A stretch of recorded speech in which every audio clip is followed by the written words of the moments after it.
agree that Donald should be ranked ahead of Brady? Yes. He had a dominant year. 20 and a half sacks for a defensive tackle is phenomenal. The 25 tackle for losses is unbelievable, and he's doing this with constant double teams.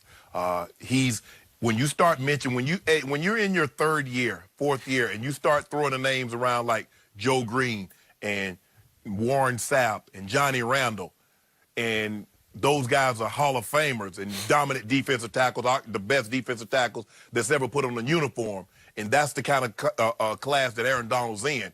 Yes, Skip, if you listen to the guys that talked about Tom Brady last night, because it was the first time on the ranking since they've had the ranking, and I think the ranking came out in 2011, that Tom Brady's been outside the top 5. They said he had a down year. His stats were not like what they used to, and that's not saying that Tom Brady is terrible. Tom Brady is still a great player. Okay, you want to make the case that he's the GOAT? Fine, go ahead. But this is not a Lifetime Achievement Award. This was based on 2018. In 2018, Aaron Donald had a better year than Tom Brady. And Aaron Donald is the most dominant player at his position. And so this is not about, okay, he plays the most valuable position. He plays the most important position, or he's the most important player to his franchise. Who was the best player in 2018? The players had spoken. Now, we're not talking about, well, he doesn't touch the ball every time. I get all of that. But it's hard for me after watching the game, having studied the game like I studied the game, it's hard for someone to convince me that there was a better player in 2018 than Aaron Donald. I believe the players got it right. And Skip, for me, I wish they could have had this in the 70s or the 80s or 90s, because it would have been hard-pressed for me to believe, Skip, that Lawrence Taylor wouldn't have been on top of that list a couple of times in the 80s and the 90s. Maybe even Reggie White, Jerry Rice. So it's hard for me to believe this notion that our quarterback must be at the top of the totem pole every time we have a list. That's not true. And I believe Aaron Donald is more than worthy, and he should have been voted the #1 player, because last year he was the best player in the NFL.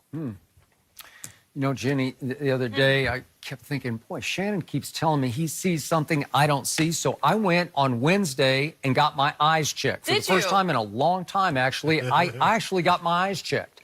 Dr. K, thank you very much. And you know what?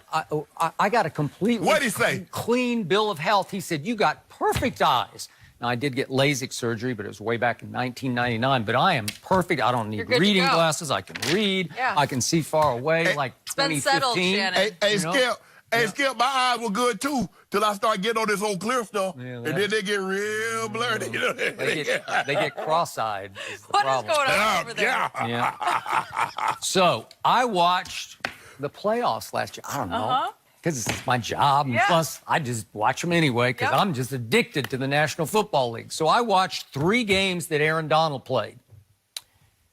I don't remember him in any of the 3.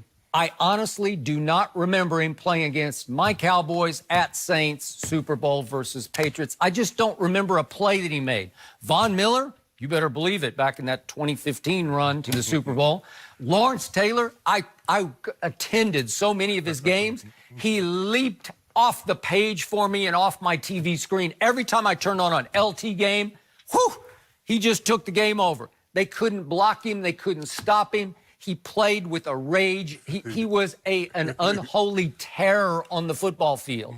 Now, Aaron Donald mostly plays inside, though they do move him around. He'll come off the edge occasionally, but here are the numbers. Dallas, playoff game, here at the Coliseum. 2 solo tackles, no assists, and no sacks. Saints, 2 solos, no assists, 0 sacks. Super Bowl, 1 solo. He did have 4 assists in that game, no sacks. So Aaron Donald had 0 sacks in 3 playoff games. And you're trying to tell me he's the best player in the game? You're trying to tell me he's better than a quarterback who just won his 6th Super Bowl, who just shredded the Chargers you loved in a game, albeit at Foxborough, but the first playoff game that he played last year, shredded them, went 33 of 44. It was, what, 31-0, Skip, like that? Skip, the votes had already been tallied. Wow. They voted on That's what they said. But then and I saw another story that said that the ballots went all the way up to April. I don't know, but whatever. I'm not seeing it. My eyes don't tell me Aaron Donald is the best player. I respect him. I think he's a force. I think he's an anchor. He does often draw double teams, not always, but often. But still, Let me ask you a can he question. destroy a double team the way LT could? Yeah. No. The way Von Miller could? No. Can I ask you a question, Skip? What did Tom Brady do this year that had never been done before? 3 straight 3rd and 10s in an overtime of an AFC championship game? Is that what you're talking about? And we've never seen a defensive tackle get 20 plus sacks. Oh, you're talking about Brady. Okay. Yeah. Yes. Okay. That's what Aaron Donald does. Oh, what Aaron Donald did, yeah. Okay. Yes.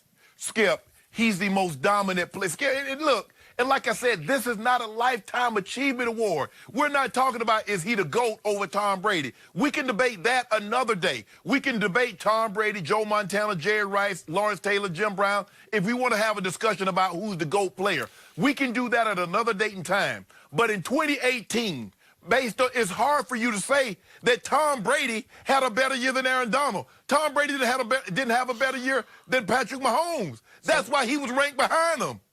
Help me out. I think I watched Tom Brady beat Mahomes twice, beat Aaron Rodgers, win at Chicago, win the division again, obviously, no big deal, but put this team in position to have home field throughout the playoffs with his best game at Miami, where he threw for 358 in his house of horrors, where they always stink it up. And what happened on the last play of the game? Belichick's defense gives up the Miami Miracle, or they would have had home field throughout the playoffs again. I thought he was spectacular as always last year.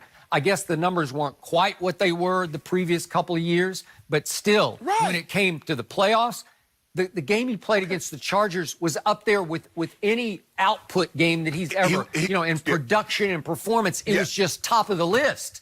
And the overtime at Kansas City, top. What a guy, okay, that guy's special. I mean, when you played against Detroit and you got an opportunity to see Barry Sanders, you're like, okay, that's special. Or you saw Jerry Rice, or you saw LT, or you saw Reggie White. You're like, that's special.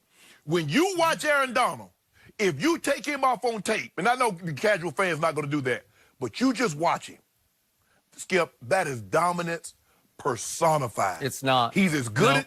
He has it's Skip, really he has good, an but it's not dominating. I'm sorry, it's not. No.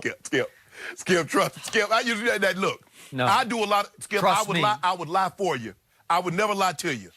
This guy's as good as we have in the NFL right now. Maybe right now, maybe, but he's not better than Brady. Skip, he has a chance. And by the way, Patrick Mahomes is just not better than Tom Brady right here, right now.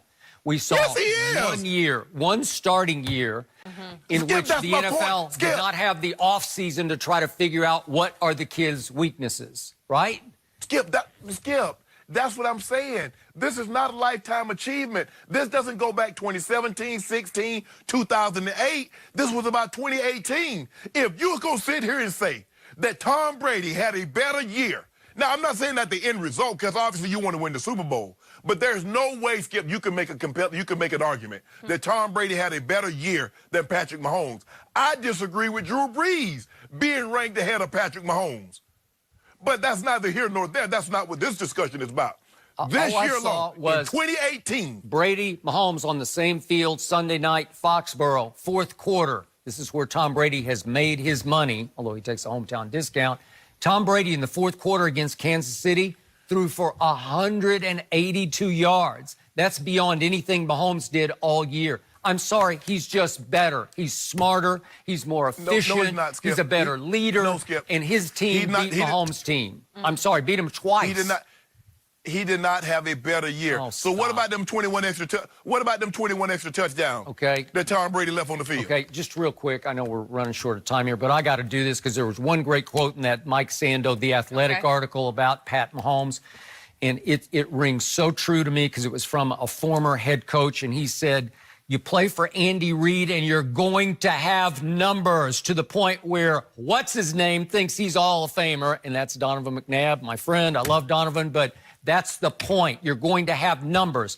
What Mahomes did was still amazing. I just don't know if you continue to play the way he plays and not have big mistakes. He reminds me of Favre, and I think he's going to end up having Favre moments. He only started for 1 year, and you're proclaiming him better than the 6-time Super Bowl champion? That is laughably absurd. Game over. 2018, yes, Patrick Mahomes was better than Tom Brady in 2018. Absolutely. Knee-jerk, prisoner of moment. Can't wait to see what he does this season. Can he top it? Everyone's going to be watching carefully, especially these guys around here. This next story has to do with Tom Brady, but for an interesting reason, because we're also talking about LeBron. Is he getting too much criticism for dunking at Bronny's game? We'll go there next.